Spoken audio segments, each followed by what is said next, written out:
Party के युवा विधायक तमाड़ से लगातार 2 बार निर्वाचित होते आए और आगे भी हमको लगता है कि कई बार जब भी चुनाव लड़ने का मौका मिलेगा तो विजयश्री इन्हीं के माथे पे रहेगा। विकास सिंह मुंडा जी, आज हम लोग जिस बात को लेकर आपके समक्ष आए वो बहुत महत्वपूर्ण बात है। आप लोगों ने देखा ही होगा कि खूंटी संसदीय क्षेत्र में जब चुनाव की घोषणा हुई, प्रत्याशी के नाम की घोषणा हुई, तो प्रदेश के पूर्व मुख्यमंत्री और जो भी भाजपा के प्रदेश अध्यक्ष हैं, उन्होंने राजा पीटर जी से, और राजा पीटर जी एक सजायाफ्ता हत्यारे हैं और श्रद्धेय रमेश सिंह मुंडा जी के हत्या में मुख्य षड्यंत्रकारी के तौर पर चिन्हित हुए। उनसे समर्थन मांगा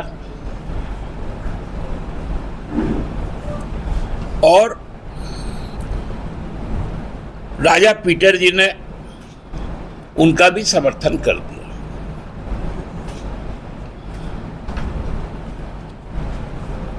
अब बताइए कि उसी मामले में एक अन्य अपराधी भी है, उन पर भी सजा आई। कुंदन पाहन जी, बाबूलाल जी उनसे क्यों कतरा रहे हैं, क्यों नहीं समर्थन मांग रहे हैं? क्योंकि अब तो हत्यारे, चोर चुहार, 2900 बलात्कार के आरोपी, जिसके चुनाव प्रचार में माननीय प्रधानमंत्री जी भी गए और पूर्व की भांति जैसे मेहुल चौकसी, नीरव मोदी, विजय मल्ल्या को जो पैसे ले लिए थे इस देश से, उनको विदेश भगाया, इनको भी सेफ पैसेज देते हुए जर्मनी भगा दिया। क्योंकि अंतर्राष्ट्रीय हवाई अड्डा का मालिक तो भारत सरकार है।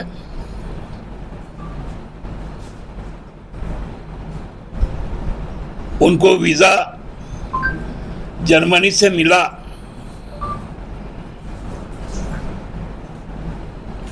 ये कंसर्न हमको लगता है कि भारत सरकार के जो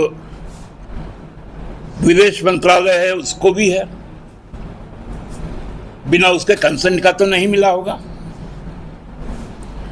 तो ऐसे लोग अब चुनाव का प्रचार कर रहे हैं। वहां के जो प्रत्याशी हैं खूंटी लोकसभा क्षेत्र के, आप सब जानते हैं, मैंने लगभग 2-2.5 वर्ष पूर्व आप लोगों से बुंडू के अंचल में 1400 एकड़ जमीन का मामला उठाया था, जो पवन बजाज से सीधा सीधी जुड़ा हुआ था। और ये पवन बजाज अर्जुन मुंडा के साथ में, अर्जुन मुंडा जी के साथ में ये मुद्दा भी है। वहां के तो लोग पूछ रहे हैं कि आप पिछले चुनाव में बोले थे जनजाति के संबंध में, आपने अपना काम तो कर लिया, बाकियों को क्यों छोड़ दिया? क्योंकि रघुवर जी ने तो हमको लगता है कि 15-16 कम्युनिटी को बोला था कि हम एसटी का दर्जा दे देंगे। तो ऐसे लोगों के खिलाफ आज हमारी लड़ाई है। खूंटी साधारण इलाका नहीं है, वो भगवान बिरसा मुंडा का इलाका है। वो पूरा इलाका मुंडा खुटकटी का इलाका है। मुंडा खुटकटी लैंड में 1400 एकड़ जमीन की लूट भाजपा के नेताओं द्वारा किया गया। ये बहुत गंभीर सवाल है।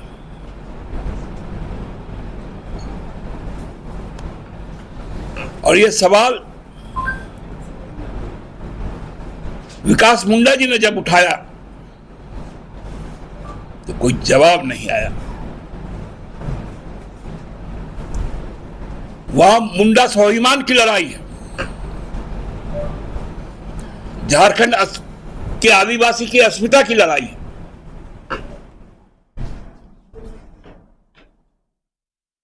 इसलिए हमको लगता है इस पर और विशेष कुछ बातें आपको जाननी है तो विकास जी से बात कर लीजिए। प्रेस के मित्रों का स्वागत है आज की प्रेस कॉन्फ्रेंस में। मेरे आवाज़ हम थोड़ा सभी प्रेस के मित्रों का स्वागत है। आज जिस विषय को लेकर के मेरी आवाज़ थोड़ी सी ऐसी है, हम तो उतना ज़्यादा चिल्ला के बोलने का आदी नहीं है। तो अभी भी सुप्रियोदा ने जिन विषयों को सामने रखा है, खासकर बाबूलाल मरांडी जी का जो अपील था ऐसे व्यक्ति से अपने दल के समर्थन को लेकर के, और उनके ऊपर जो आरोप है वो आरोप बहुत संगीन आरोप है। और उसके साथ साथ में हमारा भी ये मानना है कि जब एक व्यक्ति से आपने समर्थन मांग लिया और समर्थन मिल भी गया, तो हमको लगता है इसी अपराध में जो दूसरा व्यक्ति आज के दिन में जेल में बंद है, कुंदन पाहन, उससे भी समर्थन भाजपा को और बाबूलाल मरांडी जी को मुझे लगता है कि मांगना चाहिए। उस पर क्यों चुप्पी साधे हुए हैं बाबूलाल मरांडी जी, ये मुझे लगता है कि मेरी समझ से भी परे है। और कहीं ना कहीं ये भाजपा की जो दोहरा चरित्र की जो नीति है वो सामने सबके सामने दिखाई भी देता है। दूसरा, 1400 एकड़ वाली ज़मीन की जहाँ तक बात है, मुझे लगता है कि जब से ये मामला प्रकाश में आया और ये मामला प्रकाश में आने के बाद तत्कालीन मुख्यमंत्री हेमंत सोरेन जी के आदेश पर मुझे लगता है कि उस ज़मीन का जो लूट होना था उस पर रोक लग गई। लेकिन उस ज़मीन के कारोबार में कहीं ना कहीं पीछे के दरवाजे से भाजपा और उनके नेता अर्जुन मुंडा जी का भी संलिप्तता समान रूप से इसलिए दिखाई देता है क्योंकि इस विषय पर आज तक उन्होंने एक शब्द भी नहीं बोला। और जब गांव आज के दिन में उन सब गांवों में तो अर्जुन मुंडा जी जा भी नहीं सकते हैं, जाएंगे तो उनको इतने सवाल पड़ेंगे कि उन सवालों का जवाब भी अर्जुन मुंडा जी के पास में नहीं होगा। तो ये चरित्र है इन लोगों का। और सीधे तरीके से भगवान बिरसा मुंडा की धरती में आकर के बड़ी बड़ी बात तो बोलते हैं, लेकिन उनकी सारी बड़ी बड़ी बातें जुमले हैं। पीछे के दरवाजे से जितना ये गंदा और घिनौना काम करना चाहते हैं वो उसको हर हाल में अंजाम देने के लिए राजनीतिक ताकत लेकर के उन सब चीज़ों को अंजाम देते हैं। और कुछ प्रश्न हो इस विषय पर? हमारा कोड़दा गांव और उसके आसपास का इदलहातू पंचायत का 4-5 गांव है, उसके अंतर्गत आता है। उन सभी मौजा को मिला करके करीब 1400 एकड़ की ज़मीन होती है। अभी क्या स्टेटस है? वो जमीन सरकार ने रोक लगा दिया कि वो एसआईटी बनी थी। एसआईटी की कमेटी अभी आनी है, चूँकि आचार संहिता है अभी, इसलिए मुझे लगता है कि आचार संहिता के बाद उस जांच कमेटी की एसआईटी की रिपोर्ट भी सबमिट हो जाएगी, तो इसके ऊपर फिर कार्रवाई होगी। जमीन में गड़बड़ी क्या है? जैसे पवन बजाज ने खरीदा था या क्या बता रहे हैं उसमें किस तरीके से उस ज़मीन को खेल किया गया। उस ज़मीन पे जा कर के आप अगर देखेंगे तो भारत देश आज़ाद होने के बाद लैंड रिफॉर्म हुआ।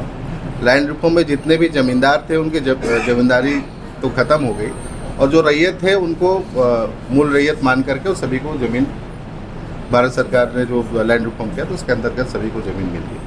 अब क्या था कि जो पुराने ज़मींदार हैं उनसे पुराने खतियान के आधार पर उन्होंने उस ज़मीन का कारोबार किया, और एक डीड भी जिंदा है अभी उसका, और वो डीड लेकर के वो सभी जगह पे, अंचल पे, मुझे लगता है अंचल में एसडीएम के यहाँ सब हर जगह पे उनके मामले चल रहे हैं। अंचल ने तो क्लियरली उसका पूरा फिजिकल वेरिफिकेशन करके रिपोर्ट भी सबमिट कर दिया है, और उन्होंने कहा है कि जितने मूल रैयत, सारे रैयतों की ज़मीन है उसमें पुराने ज़मींदार, जब लैंड रिफॉर्म हो ही गया तो पुराने ज़मींदार का तो कहीं कोई अस्तित्व ही नहीं है। तो ये लोग देखिए किस तरीके से ज़मीन की, इतने बड़ी ज़मीन का खेल करने का साजिश रचते हैं। आप ये कह रहे हैं कि जो अभी यहाँ पे ईडी जो सेना, ज़मीन के मामले में मेरा ये मानना है कि जिस तरीके से कुछ चालाक लोग जिस तरीके का अपने दिमाग का इस्तेमाल करते हैं, मेरा ये मानना है कि जो सही है और दस्तावेज सारे अंचल में रहते हैं, उनको देखा जाए तो किसी भी सूरत में वो ज़मीन ट्रांसफरेबल है ही नहीं, क्योंकि खुदकट्टी ज़मीन ट्रांसफरेबल होता ही नहीं है। जब खुदकट्टी ज़मीन ट्रांसफरेबल है ही नहीं तो ऐसे लोग किस तरीके से ये हिमाकत करते हैं कि उन ज़मीन की हम खरीद बिक्री कर सकते हैं।